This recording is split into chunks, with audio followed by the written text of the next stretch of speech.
midagi siia peale ainult ja siis kõik pesamati pealt läbi ja...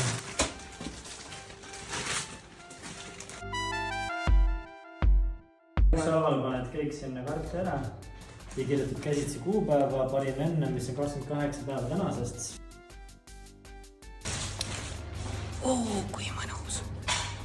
Kõik on nagu automaatne, meie lihtsalt käime 2 korda päevas käime kanast läbi. Tere kanapere! Need kanalas on hämar sellepärast, et nad muidu nokivad üksteist ja siis kukke pole. Ja seda tema rapad on. Näed, Tanel, siin on meie väiksest kõhklapõiglaste talust. Oi!